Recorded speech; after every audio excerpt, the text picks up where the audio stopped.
తెలియని ప్రశ్నలు నమస్తే. ఈరోజు మనతో పాటు ఉన్నారు సివిఎల్ నరసింహారావు గారు. ఆయన అందరికీ సుపరిచితులు. ఎలా యాక్టర్గా, దానికంటే ముందు అడ్వకేట్గా, ఇప్పుడు ఒక సామాజిక బాధ్యత ఉన్నటువంటి సామాజిక వేత్తగా, అలానే ఇందాక మనం చూసాము ఒక ఫార్మర్ గారు కూడా మనకి పరిచయం అయ్యారు. సార్ నమస్తే సార్, ఎలా ఉన్నారు సార్? Fine, great. చూశారు కదా, బాగుంది. రీసెంట్గా మనం మాట్లాడుకుంటే టిల్లీ స్క్వేర్లో కనిపించారు. టిల్లీ స్క్వేర్లో కనిపించారు. బట్ ఉన్నది ఒక సీన్ అయినా కానీ ఇంపాక్ట్ ఉంది. బట్ మీకు ఎన్ని సీన్లు అని చెప్పి ఎన్ని సీన్లు తీసారో తెలియదు కానీ మీరు సినిమా వాళ్ళతో వచ్చిన గొడవ అది అంటే వాళ్ళకి రకరకాలుగా ఉంటే, అసలు నాకు తెలిసినంతవరకు కొంత పార్ట్ షూట్ అయింది యాజ్ ఇఫ్ నేను కూడా, అంటే నేను పోలీస్ చీఫ్ లాగా ఉండటం. బహుశా అనీష్ చేసిన వేషం ఏమో తెలియదు నాకు. మీ ఇద్దరం కలిసి ప్లాన్ చేయటం అంటే ఒక సిస్టమేటిక్గా సిన్సియర్గానే అనుకున్నాం. హీరోయిన్ ఆ యాంగిల్ వెళ్ళింది. సడన్గా నేను కూడా మొన్న ఓటీటీలో సినిమా చూసేసరికి మిగతా వేవ్లో ఒక్క సీన్ ఉండేసరికి అమ్మాయి విలన్ అయింది. అమ్మాయి విలన్ అవుతున్నా ఊహించరా, తర్వాత ఏదైనా లేటెస్ట్ స్టేజ్లో డెవలప్ అయి ఉంటుంది బహుశా. సో అందుకని అప్పుడు ఆ ఒక్క సీన్ ఉండేసరికి చాలా సిన్సియర్గా నేను అంటే ఆ మోసం చేయడానికి పర్ఫెక్ట్గా నా బ్యాక్గ్రౌండ్ నా బయోడేటా అంటేనే మంచి ఫాదర్ లాగా అట్లా ఉంటుంది. బట్ ఓకే, అది కూడా నేను ఆ తర్వాత సినిమా మొత్తానికి సంబంధించినంతవరకు అది జస్టిఫికేషన్ అనిపించింది. అంటే 4 సీన్లు నాకు పోయాయేమో అని నేను బాధపడుకున్నాను. సినిమాకి మొత్తంగా సీవీఎల్ ఉన్నారంటే అదేదో చాలా సిన్సియర్ అన్నట్టుగానే బిల్డప్ ఇచ్చాను. అవునవును, ఇట్ వాస్ గుడ్. ఆ సీన్ కూడా ఉపయోగపడింది సినిమాకు. ఆ లిల్లీ క్యారెక్టర్ అనేది టిల్లు ఇంట్లోకి, టిల్లీ లైఫ్లోకి వెళ్ళడానికి ఉపయోగపడింది. అందుకని మిగతా అనేది అదర్వైజ్ చాలా షూట్ చేశాను. నాకు అదే అంటే అంత ఖర్చు పెట్టి అంత షూట్ చేశారే మరి అంటే సరే చాలు. ఎందుకంటే ఇట్స్ ఆల్ కలెక్టివ్. సినిమా మొత్తానికి బాగుండాలి అన్న యాంగిల్లో. అవును. ఎన్ని రోజులు చేశారు సార్ సినిమా? అది 8-9 రోజులు చేశాను. 8 days అంటే చాలా రష్ వచ్చింది. బర్త్డే పార్టీ అప్పుడు తను వచ్చి జీప్లో వచ్చి యాక్ట్ చేసిన అది ఒక పెద్ద సెటప్లో చేశాను. ఓకే ఓకే, సినిమా అయితే బాగుంది. ఇంకా అంతకంటే కావాల్సింది హిట్ సినిమాలకు కనిపించడం అంటే అది పెద్ద మామూలుగా అదే వచ్చి వెళ్ళిపోయే క్యారెక్టర్. ఇప్పటికీ వెంకీని అంటారు కదా నన్ను. 25 ఏళ్ళు అయింది, 20 ఏళ్ళు వెంకీ. అది ఇప్పుడు అది తర్వాత ప్రస్తావిద్దాం అనుకున్నా, బట్ వెంకీ ఇప్పుడు అంటే హిట్ అని చెప్తా. వెంకీ మీకు సినిమా కెరియర్కి ఎలా ఉపయోగపడింది సార్ మీకు? అంటే చాలా మంచి పేరు వచ్చింది, చాలా మంచి పేరు వచ్చింది. ఆ సినిమా బాగా హిట్ అయింది. ముఖ్యంగా ట్రైన్ ఎపిసోడ్ అది ఇంపార్టెంట్ క్యారెక్టరే కదా, టోటల్గా కథలో ఉన్న క్యారెక్టర్ అది. ట్రైన్ కదులుతుంటే ప్లాట్ఫామ్ మీద చేస్తాను అన్నీ, ఎవ్రీథింగ్. ఇన్ఫ్యాక్ట్ తను చెప్పటం, గొడవ చేయటం, ఆ నలుగురి కామెడీ బిట్ అది. వేణుమాధవ్ గారి సుమారుగా ఎన్ని సినిమాలు చేశారు ఇప్పటి వరకు? తక్కువ 50-100 చేసింటానేమో. 50కి 100కి చాలా తేడా ఉంది సార్. సారీ, మా కరెక్టే. 50 సగాలు రెండింతలు 100 చేసి ఉంటాను. ఎందుకంటే చూస్తే కనపడుతుంది, లిస్ట్ కనపడుతుంది. అందరి డైరెక్టర్ల దగ్గర చేశాను. అందరి హీరోయిన్లకి తండ్రిగా చేశాను. ఆ లేటెస్ట్లో చాలా లాయర్ లాగా చేశాను, జడ్జిలాగా చేశాను. మంచి వేషాలు వచ్చినాయి, అదృష్టం. ఎందుకంటే స్పెషల్గా ఫిల్మ్ ఇండస్ట్రీలో నేను బలంగా నమ్మేది టాలెంట్ కంటే ముఖ్యం అదృష్టం. నాకు టాలెంట్ 10% ఉంటే అదృష్టం 90% వచ్చి ఉంటుంది. ఓకే, అందుకని దానికోసం మంచి డైరెక్టర్లు, మంచి నిర్మాతలు, మంచి రచయితలు, మంచి వాళ్ళందరూ. సో నేను తప్ప నా మిగతా టీం అంతా మంచి వాళ్ళే, బంగారం లాంటి వాళ్ళు. వాళ్ళు అన్నెందుకో భుజాల మీదకి తీసుకున్నారు, గుండెలు పెట్టుకున్నారు. వాళ్ళంతా మంచి వాళ్ళు కాబట్టి మిమ్మల్ని భుజాల మీద తీసుకున్నారు, అంతేనా? వాళ్ళు చాలా మంచివాళ్ళు కనుక నిజంగా కూడా. ఎందుకంటే లేకపోతే నాకు అకామిడేట్ చేసి నా టైం చేసుకుని I was fortunate enough in fact. Okay, అందుకని అంటే తృప్తి అందరితో చేశాను. నాకు తెలిసి రామ్ గోపాల్ వర్మతో చేశాను. రామ్ గోపాల్ వర్మ, మోహన్ గాంధీ, మౌళి గారు, శేఖర్ కమ్మల, కృష్ణవంశీ, పెద్దవంశీ గారు. ఇండస్ట్రీలో ఉన్న టాప్ డైరెక్టర్స్ వీళ్ళంతా ఇప్పుడు. అదే వివి వినాయక్, శ్రీను వైట్ల, రాజమౌళి గారు. అంటే అది ఎడిట్ అయింది కానీ రాజమౌళి గారు. ఏ సినిమా సార్? ఏదో లాయరు వీళ్ళను అగ్రిమెంట్ ఏదో ఉంటుంది, ఆ బిట్ ఎడిట్ అయిపోయింది. త్రివిక్రమ్ శ్రీనివాస్ దగ్గర కలేజా, ఆ సీన్ ఎడిట్ అయింది. ఓకే, సో అలాగే టచ్ చేసి అందరితోటి డైరెక్టర్ అండ్ ఆర్టిస్ట్ లాగా ఆ సాన్నిహిత్యం ఉండింది. ఎవరిది ఎక్కువ కంఫర్ట్ ఉంది సార్ మీకు డైరెక్టర్స్లో? జనరల్ క్వశ్చన్ కదా. నా విషయానికి వస్తే ఆర్టిస్ట్గా ఈ అందరు డైరెక్టర్లకి సివిఎల్ ఎవరి దగ్గర కంఫర్ట్గా ఫీల్ అయ్యారో అని చెప్పాలి. ఎందుకంటే నాకు అంటే మౌళి గారు నాటకాల మనిషి అని చెప్పేసి ఆయనకి నాటకాలు అంటే పిచ్చి. ఆయన దగ్గర ఎక్కువ సినిమాలు చేసినట్టు గుర్తు నాకు, 5-6 సినిమాలు చేసినట్టున్నాయి ఆయనకి. సో అంటే అందరు గమ్మత్ ఏంటంటే ఇబ్బంది పెట్టిన ఇబ్బంది పడ్డ సందర్భాలు నాకు గుర్తులేదు. అంటే నేను సెన్సిటివే, ఖచ్చితంగా నాకు ఏమాత్రం ఇబ్బంది ఉన్నా కూడా అసలు ఎట్టి పరిస్థితులను స్పేర్ చేసే వ్యవహారం ఉండదు. రాజీ పడేవాళ్ళని కాదు. నేను అది సెల్ఫ్ ఎస్టీమ్ అంటారా లేకపోతే what ever you call it, అలా నన్ను చాలా ఆప్యాయంగా చూసుకున్నాను. అందరికీ చెప్పాల్సింది ఏంటంటే నాకు ఎక్కువ నాతో పాటు వచ్చిన అసిస్టెంట్లు and production team, production manager, వాళ్ళు చాలా చాలా అపురూపంగా చేసుకున్నారు. నాకు అనిపిస్తుంది ఏమిటైనా ఆర్టిస్ట్ అంటే ఇలా కొత్తల్లాగా చూసుకుంటారా. It's really great. అంటే ఫార్చునేట్గా కొంచెం ఒక పిసర్ స్టేజ్కి వెళ్తే ఆర్టిస్ట్ అంత సుఖమైన, అది చాలా డేంజర్ కూడా అండి బాబు. ఎందుకంటే అక్కడికి వెళ్ళిన తర్వాత కలర్లో ఉంటుంటాం, భలే ఉంది కదా అనుకుంటుంటాం. వచ్చి ఒకసారి ఆకాశం నుంచి పాతాళానికి పడ్డట్టుగా వాస్తవ జీవితంలోకి వచ్చి మళ్ళీ కోట్లు, నల్లకోటు కేసులు. ఒకసారి మీకు మీ సినిమా కెరీర్ చూసుకుంటే ఎవరికైనా వచ్చే ఒక క్వశ్చన్ ఏంటంటే వంశీ గారికి మీకు ఉన్న బాండింగ్ ఏంటి సార్? అసలు వంశీ గారి సినిమా ఏది ఉన్నా దాదాపు 70% సినిమాల్లో మీకు కృష్ణ పాండే అంటే తను గులాబీ తీసేటప్పటి నుంచి అంటే రామ్ గోపాల్ గారు సినిమా ఇండస్ట్రీకి రాకముందు నుంచి కొంచెం తెలుసు, జయంత్ ద్వారా మీకు తెలుసు. సరే మొత్తానికి కృష్ణ నుంచి పరిచయం అయిన గులాబీ దగ్గర నుంచి కూడా దాని అంటారు మెహందీ అంటారు, మాకు హైకోర్టు పక్కన ప్రాస్టిట్యూషన్ జరిగేది ఇక్కడ, దాని గురించి డిస్కస్ చేసుకోవటం. అది గులాబీ తర్వాత ఇన్ఫ్యాక్ట్ సింధూరం నక్సల్ బ్యాక్డ్రాప్లో. సో దాంట్లో కొంత రీసెర్చ్ చేయటం జరిగింది. అంటే గద్దర్ దగ్గరికి తీసుకెళ్ళాను, వరవరరావు దగ్గరికి తీసుకెళ్ళటం. ఓకే. సో అంటే ఈయన కన్నాభిరాన్ గారు తోటి ఇంటర్వ్యూ చేయటం. కృష్ణ నుంచి వచ్చేవాడు లైక్ ఏ స్టూడెంట్. అంటే ఎప్పుడు కూడా ఈరోజు కూడా అతని ఆ క్వాలిటీ ఏంటంటే ఏమీ తెలియదు అనుకున్నట్టుగానే మొదలు పెడతాడు, చాలా తెలిసినా కూడా. ఓకే. అందరి దగ్గరికి వెళ్ళి ఇంటర్వ్యూ చేశాడు. ఆ సింధూరంలో వాళ్ళ పార్టిసిపేషన్, నేను అట్లా ఆ వ్యాసానికి కూడా అదే అయిపోయింది. తర్వాత రాఖీ సినిమా చేశాను. అవును, రాఖీ నేను మా మిస్సెస్ తను కూడా అడ్వకేట్ కౌన్సిలర్ కనుక వచ్చినప్పుడు మేము కౌన్సిల్ చేసినప్పుడు ఒక 15 రోజుల పాటు వచ్చాడు పొద్దున్నే. ఓకే. కూర్చునేవాడు, కౌన్సిలింగ్లో ఉండేవాడు. అంటే ఈ వరకట్నాలు, ఫ్యామిలీ డిస్ప్యూట్స్, మ్యాట్రిమోనియల్ ఇష్యూస్ ఎలా ఉండేవి, వాళ్ళ ఎగోని ఏమిటి, తర్వాత లీగల్ సిస్టమ్ ఎలా ఫంక్షన్ చేస్తుంది, కోర్టులు, వాటి అడ్జస్ట్మెంట్స్, తర్వాత కాంప్రమైజ్లు ఇవన్నీ. అట్లాగే గాంధీ హాస్పిటల్ బర్న్ వార్డ్స్కి తీసుకెళ్ళాం. చాలా రీసెర్చ్ చేస్తాడు. ఎంత రీసెర్చ్ అంటే వేగంగా తీసిన సినిమా కాదు అది, ఏ సినిమా కూడా అండి. అంటే ఎక్సెప్ట్ ఐ డోంట్ నో, ఇది మన సరదాగా చేసిన కొన్ని లవ్ స్టోరీస్ లాంటి, చంద్రలేఖ లాంటివి తప్ప మిగతా అన్నీ కూడా సోషల్లీ రిలవెంట్ సినిమాలే తను తీశాడు. అన్నిటికీ కూడా నేను ప్రత్యక్ష సాక్షిని. గులాబీ, దెన్ సింధూరం, రాఖీ, అవును, ఈ మూడు ప్లస్ ఖడ్గం చెప్పి మదర్సాల్కి వెళ్ళి అక్కడ షూట్ చేసుకుని వచ్చి హిందూ బజరంగ దళ లీడర్స్ తోటి మాట్లాడి, ముస్లిం లీడర్లతోటి మాట్లాడి ఎలా ఉంటుంది ఫంక్షనింగ్ ఏంటి అవి ఏంటి అని. తర్వాత దేంట్లో రాఖీలో అంజనా సిన్హా అని డీసీపీ వెస్ట్ ఉండేది, ఐపీఎస్ ఆఫీసర్. ఓకే. ఆవిడ దగ్గరికి వెళ్ళి పోలీస్ అకాడమీకి వెళ్ళి అక్కడ పోలీస్ అకాడమీ చూసి ఆవిడతో ఇంటర్వ్యూ డీటెయిల్స్. క్యారెక్టర్ అంతా అంజనా సిన్హాది. ఓహో.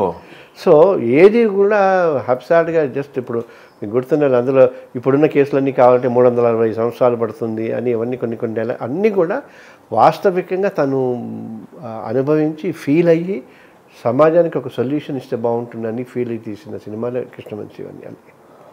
I'm very happy. అంటే ఒక సింధూరంలో యాక్ట్ చేశాను, ఖడ్గంలో లేను, అవును, రాఖీలో లేను, గులాబీలో. అంటే నేను ఉంటే ఎంత ఆనందిస్తానో, లేకుండా అతనితో అసోసియేట్ కావటం మూలంగా అంత ఆనందిస్తాను. ఓకే. మీరు చెప్పేవాళ్ళు అప్పుడు మీరు ఈ సినిమాలో మీకేం లేదు క్యారెక్టర్ అని చెప్పేవాళ్ళ? దుర్మార్గుడు చెప్తాడు కదా, డైరెక్ట్ చెప్పేవాళ్ళ? చెప్పేసారు ఆఖరికి. అంతే. అంటే గమ్మత్ ఏంటంటే అతను ఎంత బ్యూటిఫుల్గా ఉంటాడంటే స్నేహం, కమిట్మెంట్లు, ఆబ్లిగేషన్ ఇవ్వాలి కదా, పాపం కదా. ఇదే సినిమానే ప్రాణం తనకి. ఈ సినిమాలో ఈ క్యారెక్టర్కి వీడంటే ఇంకంతే. అంటే సినిమాని అంతగా ప్రేమిస్తాడు, ఆరాధిస్తాడు, గౌరవిస్తాడు, ఇష్టపడతాడు. Okay, good, very good film. మంచి గుర్తింపు చేసిన సినిమాలు చాలా ఉన్నాయి మాట్లాడుకుంటే. బట్ సినిమా కెరీర్ కంటే ముందు కూడా మీరు చాలా విషయాల్లో దాని ఏమంటారు రేడియోలో పనిచేశారు. మీకు సినిమాకి రావాలని చెప్పేసి ఎప్పుడు అనిపించింది, ఎందుకు రావాలనిపించింది? ప్రొఫెషన్ ఆల్రెడీ ఒకటి ఉంది కదా మీకు. నాకు అనిపించలే, పైవాడికి అనిపించింది అంతే. ఎందుకంటే మేము చెల్చల్ గురవని తనకడ భరణి వాడు రాసిన నాటకం ఉండింది. భరణి నేను మెయిన్ వేషాలు వేసి మిగతా ఉన్నాయి. చాలా మంచి నాటకం అది. ఆ నాటకాన్ని మేము అదిను ప్లస్ గోగ్రహణం అని వాడు రాసిందే. మద్రాస్ వాణి నిలయం అనుకుంటా. అందులో అక్కడ వేసినప్పుడు వంశీ గారు, పెద్ద వంశీ గారు వీళ్ళందరూ వచ్చారు. వచ్చి ఆ నాటకం చూసిన తర్వాత ఫలానా వేషానికి నాకు మహర్షి సినిమాలో ఆ వేషానికి ఫ్రెండ్ క్యారెక్టర్కి కావాలి అని చెప్పారు. అసలు సినిమా కెరీర్ కంటే ముందు నాటకాలు, stage backdrop. Stage background ఎర్రనేని Balanandam నుంచి జాంబాగ్ బాలానంద సంఘం అని మద్దిపట్ల వెంకట్రావు గారు మా గురుగారు. అప్పటి నుంచి 5వ క్లాసు 6వ క్లాస్ నుంచి జాంబాగ్ బాలానంద సంఘాలు, ఆల్ ఇండియా రేడియోలు, బాలానంద సంఘ నాటకాలు. ఆ తర్వాత ఎర్రనేని చంద్రమౌళి గారని కీర్తిశేషులు, ఐజీ అని పెద్ద పెద్ద నాటకాలు వేసిన పెద్ద మంచి పేరు ఉండేది. ఆయన టీంలో చేశాను. తర్వాత రాళ్లపల్లి గారి టీంలో చేశాను. ఆ తర్వాత రాళ్లపల్లి గారి టీమును ప్లస్ సుందరం టీం ఒకటే అయిపోయింది. శ్రీమురళి కళ్యాణ్, తలాజుల సుందరం ఇప్పుడు లేడతాను. సో భరణిను సుందరం ఇద్దరు కలిసి టీంగా అద్భుతాలు సృష్టించారు నాటక రంగంలో. సో వాడు రాసిన భరణి రాసిన గోగ్రహణం, తర్వాత గార్ధబాండం అనే మంచి పొలిటికల్ సెటైర్, చల్చలగనం. ఇవి దీని మూలంగా వంశీ గారి పరిచయం కావటం, వాడు భరణి అందులోకి రాయటం, తను కూడా చెప్పటం. సో అట్లా మహర్షి సినిమాలో ఎంటర్ కావటం. మహర్షి నుంచి వెండి తెరపుకి వచ్చారు 86 అనుకుంటా. ఎక్కువ సినిమాలు చేసిన ఆర్టిస్టులు కొంతమంది ఆ లైట్లు మిస్ అవుతున్నాం, ఆ సౌండ్లు మిస్ అవుతున్నాం, సినిమా అట్మాస్ఫియర్ మిస్ అవుతున్నాం అనే సందర్భాలు చాలా ఉన్నాయి. అందుకే దీన్ని కళల ప్రపంచం అంటాం. కళ ఎప్పుడు ఉండదు కదా. కళ చెదిరిపోతే మెలుగు వచ్చేస్తే అది కళగా మిగిలిపోతుంది. సినిమా అన్నది కళల ప్రపంచం, మాయా ప్రపంచం. అందుకే వీళ్ళని మనకి ప్రొడ్యూసర్లు ఏమంటారు, కళల బేహార్లు అంటారు, డ్రీమ్ మర్చెంట్స్ అంటారు. కళల్ని వ్యాపారం చేసుకునేవాళ్ళు కదా. అందుకే మంచి నిర్మాతలు అంటుంటారు కదా, మా వ్యాపారం అండి అంటారు. సరే, కళ కోసమే కానీ ప్రజల కోసమే అని నారాయణమూర్తి గారు లాంటి వాడు కొంతమంది ఉన్నారు. సోషల్ రెస్పాన్సిబిలిటీ తీసే ఎస్వి కృష్ణారెడ్డి గారు లాంటి వాళ్ళు, మా కృష్ణవంశీ లాంటి వాళ్ళు, వంశీ గారు అన్ని ప్రతి దాంట్లో మెసేజ్ ఏదో మెసేజ్ ఉంటూనే ఉంటుంది. ఏముంటుంది, బాగా డిస్టర్బ్ చేసిన సోషల్ ఈవిల్ తీసుకుంటారు, అన్ని అడ్రస్ చేద్దాం అనుకుంటారు. అన్కంఫర్ట్ ఫీల్ అయితే 2 నిమిషాలు కూడా అక్కడ ఉండలేని పరిస్థితి అన్నారు మీరు. కొత్త కోపం ఎక్కువ అన్నారు లాస్ట్ టైం ఒకసారి మాట్లాడుతున్నప్పుడు. మరి ఇంత సెన్సిటివ్ ఏరియాలో ఇంత కోపము ప్లస్ ఇంత అన్కంఫర్ట్ ఫీల్ అయితే బయటకు వచ్చేసిన సందర్భాలు ఏమైనా ఉన్నాయా? లొకేషన్ నుంచి వచ్చేసిన సందర్భాలు చెప్పా పెట్టకుండా హే మనకు వద్దు ఇది జరిగిందా? దూకుడు అనే సినిమా గుర్తుంది. దూకుడు అందులో ప్రకాష్ రాజ్తో పాటు ఉండే వేషం నాకు చెప్పరు కదా వాళ్ళు. ఇప్పుడు నేను చాలా మనకి వేషం చెప్పమంటే హీరో వేషమో లేదా ప్రకాష్ రాజ్ వేషమో ఇంకా పెద్ద వేషం చెప్తారు. నేను నా వేషం చెప్పండి కలిగితే వాళ్ళు అప్పుడు ఇబ్బంది పడి చెప్తారు. ఆ పక్క నుండి ఒక వన్ డే చేశాను. చేసిన తర్వాత అది కరెక్ట్ అనిపించలేక మానేశాను. వాళ్ళ తర్వాత అడిగారు కానీ నేను లేదండి అవసరం లేదు. అట్లా కొన్ని సినిమాలు, ఇంపార్టెంట్ సినిమాల్లో కూడా అప్పుడు నేను అడగటం మొదలుపెట్టాను. పెద్ద ప్రొడక్షన్, మంచి రెమ్యునరేషను, వేషం. దాని తర్వాత అడగటం పెట్టలేదు, లేకపోతే అడగను నేను. ఎందుకంటే రైటర్ ఉంటారు, మనకు కావాలనుకుంటే వస్తారు కదా, చెప్పి వెళ్ళిపోవటం. చిత్త మహాప్రభు అన్నా నేను చేస్తాను ఆర్టిస్ట్గా. బట్ అది తర్వాత నేను అడగటం మొదలెట్టేసరికి చిన్న వేషము, పెద్ద ప్రొడక్షన్ జరిగినాయి. నేను అక్కర్లేదు, ఎవరన్నా అంటే దీని మీదే ఆధారపడి ఉండే ఆర్టిస్టులు ఉంటారు. నాకు ఇచ్చే రెమ్యునరేషన్ సగం రెమ్యునరేషన్ ఇచ్చినా ఒక నెల వాళ్ళకి గడిచిపోతుంటుంది. అప్పుడు నేను స్పెసిఫిక్గా చెప్పాను, మీ బ్యానర్కి ఉండి నేను రెస్పెక్ట్ చేస్తాను, నాకు ఆనందం, నాకు గౌరవం, డబ్బులు వస్తాయి. But at the same time నేను ఆలోచిస్తాను, నేను చాలా సినిమా యూనియన్ల వాళ్ళ కేసెస్ చేశాను, వర్కర్స్ కోసం ఫైట్ చేశాను. సినీ వర్కర్స్ ఎంప్లాయ్మెంట్ యాక్ట్ అని, రెగ్యులేషన్ యాక్ట్ అని ఉంటుంది, 70 దశకాల్లో వచ్చింది. అది దాని ఇంప్లిమెంటేషన్ కోసం ఇన్నేళ్ల నుంచి ఫైట్ చేస్తున్నా.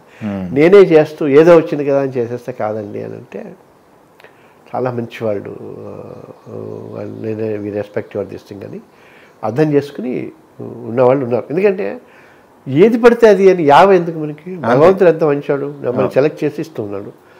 మనం లాగేసుకోవటం. ఎందుకు ఇందాక మనం చెట్లు మొక్కలు అన్నప్పుడు కూడా అవును, మీరు ఉడతలు, పక్షులు, పిట్టలు అవి కూడా బతకాలి కదా. అవి కూడా బతకాలి కదా. మరి వాటి కోసమే కదా చెట్లు, వాటి కోసమే కదా పళ్ళు, వాటి కోసం పూలు. చిన్నప్పుడు ఎప్పుడు చదువుకోవాలా, పరపరాగ సంపర్కం అని ఆ పూలు, ఆ తుమ్మెదలు, ఆ పక్షులు వస్తే కదా మనకి ఇంకా పూలు వచ్చేవి. అవును, ఇప్పుడు ప్రకృతిని మనం పట్టించుకోకపోవటం మూలం కదా ఇంత దారుణాలు జరిగాయి. అవును. మీరు కూడా వ్యవసాయం చేశారంటే ఒక గింజ రావటానికి మీరు ఎంత కష్టపడతారు, ఎంత టైం బట్టి తీసుకుంటుంది. ప్రకృతి ఎంత, సూర్యభగవానుడు, వాతావరణం, గాలి, వాన, అసలు మర్చిపోతున్నాం అంతే. జస్ట్ ఎవ్రీథింగ్ ఇస్ ఫాస్ట్ అయిపోయింది కదా. అవును, ఫాస్ట్ ఫుడ్, అందుకే ఫాస్ట్గా తీసుకెళ్ళిపోతున్నాడు. ఓకే. ఆన్ స్క్రీన్ కూతురులో ఇష్టమైన కూతురులు ఎవరు? ఇష్టమైన కూతురు అంటే నేను చెప్పలేను, కానీ ఇష్టమైన కూతురికి ఇష్టమైన తండ్రి వేషం వేసింది గోదావరిలో. గోదావరి, కమల్ని ముఖర్జీ. టైమ్ అండ్ అగైన్ ఆ తర్వాత 1-2 సినిమాలు చేసినప్పుడు తనంది అది చాలా పేరు తెచ్చిందండి, నాకు చాలా మంచి పేరు తెచ్చింది. గోదావరిలో నాన్న అని అంటే చాలామంది ఆడపిల్లలు ఐడెంటిఫై చేసుకునేవాడు. అది చాలా మంచి వేషం, అంటే తండ్రికి కూతురికి ఉన్న ఎమోషన్, బ్యూటిఫుల్ బాండేజ్ అది. అట్లా చాలా చేశాను. అమ్మాయి జెనీలేను, భలే దొంగలు లాంటి సినిమాలో ఇలియానాను, అటువంటి అందరూ, నయనతార, అనుష్క, ఇట్లా అందరి వేషం. కానీ గోదావరి మాత్రం కొంచెం బాగా నాకు అంటే బాగా రియల్ ఫాదర్ అండ్ డాటర్ లాగా అతను మోల్డ్ చేశాడు శేఖర్ కమ్ముల. ఓకే. జనాలందరూ కూడా చాలా బాగా నచ్చింది, మంచి వేషం. యాజ్ ఏ ఆర్టిస్ట్గా శేఖర్ కమల స్కూల్ అనేది ఒకటి ఉంటుంది, దాంట్లోకి మిమ్మల్ని ఆయన డ్రైవ్ చేసుకున్నారా, లేకపోతే మీకు ఫ్రీడమ్ ఇచ్చేసారా, మీరు నటించండి నేను సీన్ చెప్పేసి వదిలేసారా, నాకు ఇలా కావాలి అని చెప్పేసి పర్టికులర్గా ఏమైనా చేసేవాళ్ళ? నేను ఇంకొక సీక్రెట్ చెప్తుందో, నాకేంటంటే నేను సరే ఇది ఇట్లా చేసేయండి అని నేను నమ్మను. జనరల్గా రైటరు, డైరెక్టరు చాలా కష్టపడి ప్లాన్ చేసి దాన్ని ఒక బేబీని డెలివరీ చేసిన లెవెల్లో వాళ్ళని దాన్ని మదించి ఒక సీన్ చెప్తారు, డైలాగులు రాస్తారు. ఆ డైలాగులు చెప్పిన దాంట్లో, డైరెక్టర్ అనుకున్న దాంట్లో నేను ఒక 50-60% చేయగలిగితే, 60% అంటే ఫస్ట్ క్లాస్ వచ్చినట్టే, 35 అయితే పాస్ మార్కులు వచ్చినట్టే. గ్రేస్ మార్కులు వేయించుకోకుండా పాస్ మార్కులు లేదా ఫస్ట్ క్లాస్ 60% తీసుకుంటే సరిపోతుందని నేను ఎప్పుడు అదే మదిస్తూ ఉంటా. అందుకే నా బుర్ర పెట్ట. కాకపోతే లీగల్గా ఉన్నంత వరకు మాత్రం నేను అలర్ట్గా ఉంటా, ఇది కరెక్ట్ కాదు, ఇది ఇట్లా. ఎందుకంటే లాయర్ అయ్యండి, నువ్వు ఎట్లా చెప్పాను. దానికి మంచి ఉదాహరణ అమ్మ అనే సినిమా ఉండింది, రామోజీరావు గారు తీసింది, సురేష్ కృష్ణ డైరెక్టర్.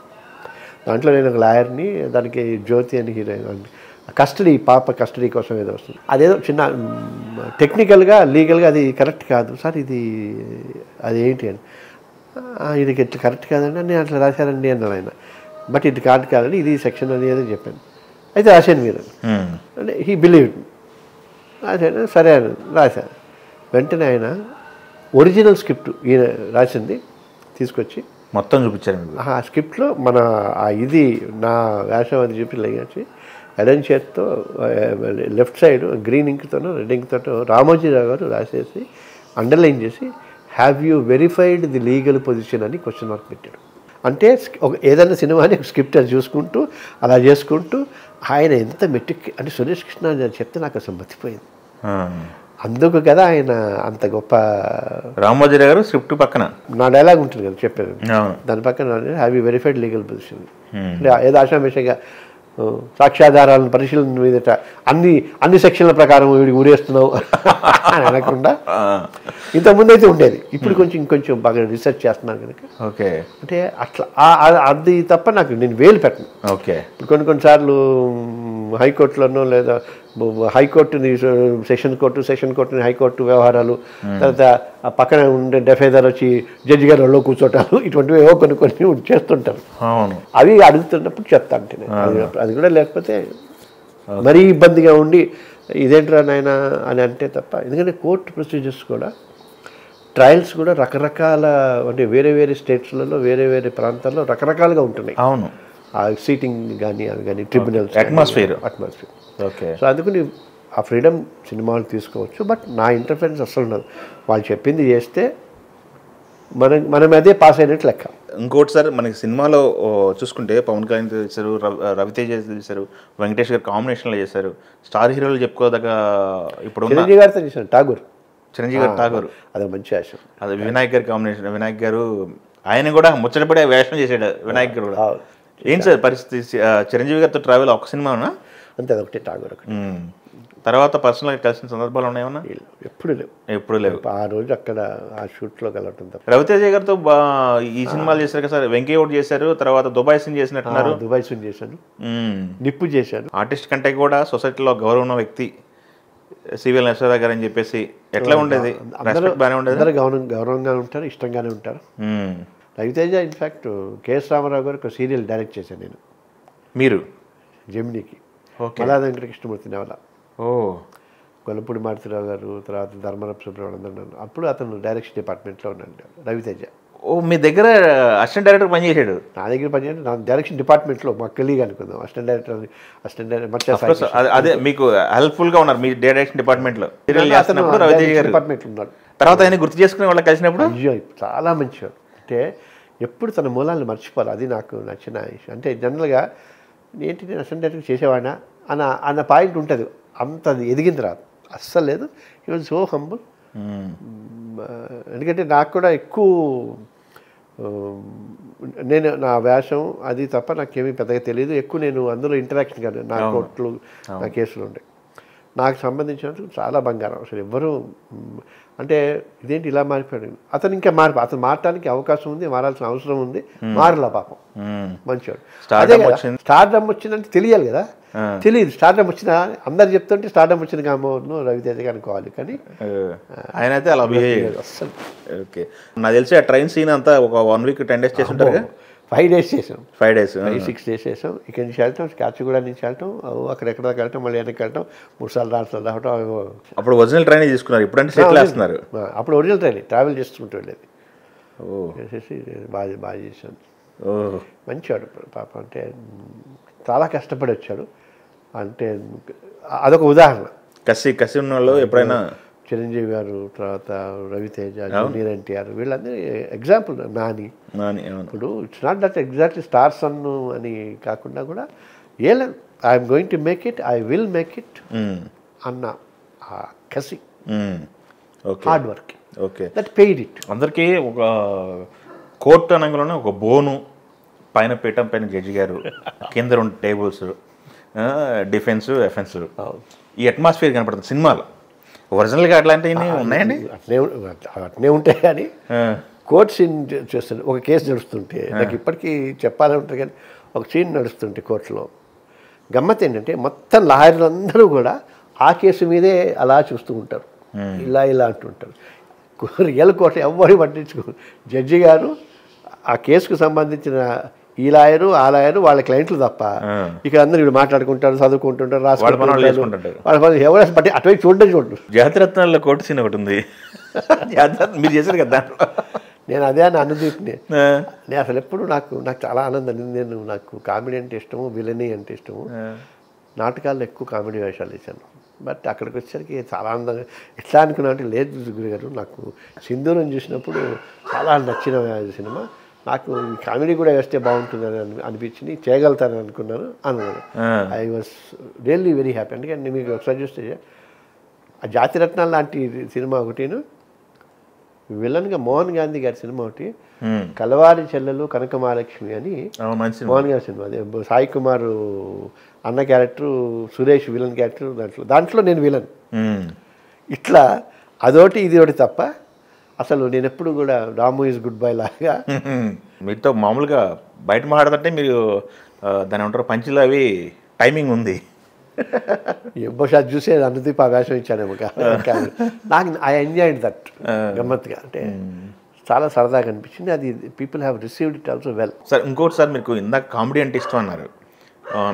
ఫర్దర్గా మీరు చేసిన సినిమాలు కాకపోయినా, మీ వేషాలు కాకుండా మీరు ఏ సినిమాలు ఎక్కువ ఇష్టపడతారు, ఎక్కువ ఎంజాయ్ చేసేది? యాక్షన్ ఓరియంటెడ్ సినిమాలు. అంటే ఎక్కువ హాలీవుడ్ సినిమాలు ఉంటాయి కదా, అవన్నీ యాక్షన్ ఓరియంటెడ్ సినిమాలు ఉంటాయి. నాకు బాగా ఇష్టం లీగల్ బ్యాక్డ్రాప్లో ఉన్న. ఓకే. ఎందుకంటే నా కోరిక ఏంటంటే లీగల్ సమస్యల్ని, పరిష్కారాల్ని జనాలకి తీసుకెళ్ళాలి. అందుకే టెలివిజన్లో ధర్మపీఠం అని, తర్వాత అంటే లీగల్ ప్రాసెస్లో అందులో హైకోర్టు జడ్జెస్ని ఇన్వాల్వ్ చేసి, తర్వాత కుంకుమాగ్ని అని ఒక విమెన్ ఓరియంటెడ్, అందులో ఇప్పుడున్న చాలా పాపులర్ వాళ్ళు అందరూ కూడా ఆ సీరియల్లో యాక్ట్ చేసిన వాళ్ళు. భరణి స్క్రిప్ట్ రాసేవాడు, సిరివెన్నెల సీతారామ శాస్త్రి గారు దానికి టైటిల్ సాంగ్ ఒకటి రాశారు కుంకుమాగ్నికి. దానికి లక్ష్మణ సాయి అని మ్యూజిక్ డైరెక్టర్. దానికి నంది అవార్డు వచ్చింది ఆ రోజుల్లో 25-30 ఏళ్ల క్రితమే. అవును.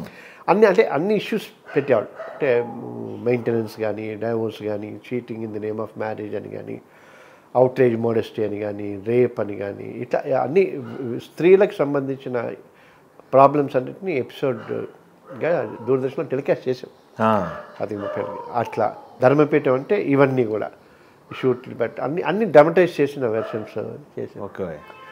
నమ్మకాలు నిజాలని కన్జ్యూమర్ ఇష్యూస్లలో చేసాం. ఎందుకంటే మీడియం ఈజ్ వెరీ పవర్ఫుల్. అవును. ఒక ఇష్యూని మీడియం త్రూ పెడితే అందుకని ఆ కైండ్ ఆఫ్ సినిమాలు నాకు ఇష్టం. లీగల్ బ్యాక్డ్రాప్, పీనల్ కోడ్, న్యాయ వ్యవస్థ సంబంధించిన సినిమాలు జై భీమ్ ఒకటి వచ్చినట్టు కదా ఈ మధ్యకాలంలో. మీరు అన్నట్టు వకీల్ సాబ్ మీరు చేసింది. వకీల్ సాబ్లో ఎక్స్పీరియన్స్ ఎలా ఉంది సార్? కాంబినేషన్ సీన్లు పడ్డాయి ఏమైనా పవన్ కళ్యాణ్ గారితో? లేదు, అంత లేదు. బట్ ఆ ఎక్స్పీరియన్స్ అంటే పవన్ కళ్యాణ్ గారితో కొంచెం ట్రావెల్ చేసాం. అన్నవరం అనే సినిమా ఒకటి చేశారు. అప్పుడు చేసినప్పుడు కొంత పరిచయం. దాన్ని నేను వీ హ్యావ్ ఎన్ ఆర్గనైజేషన్ కాదు రక్ష, 25-30 ఏళ్ల క్రితం, ఈ లీగల్ అవేర్నెస్ కోసం.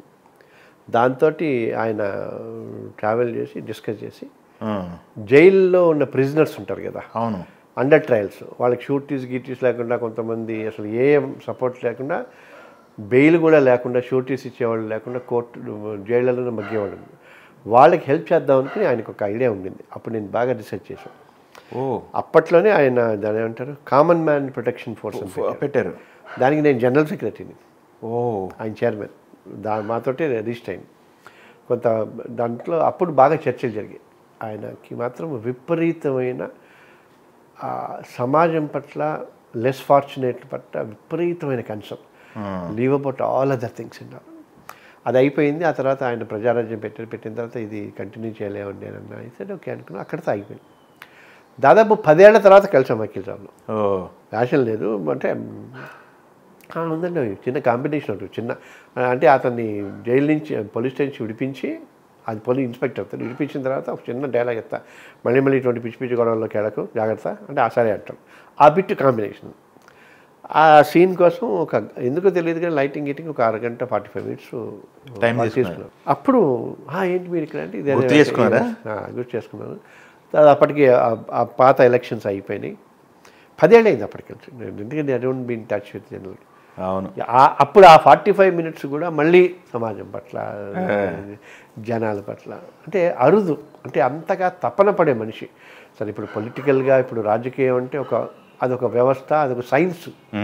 ఆ సైన్స్లో ఆయన పాస్ అయ్యాడా పాస్ కాలేదా అన్నది నాకు తెలియదు. కానీ అఫ్కోర్స్ పొలిటికల్ అంటే మీరు పొలిటికల్లో ఉన్నారు. 2009లో పార్లమెంట్ కంటెస్ట్ చేశారు లోక్సత్తాని.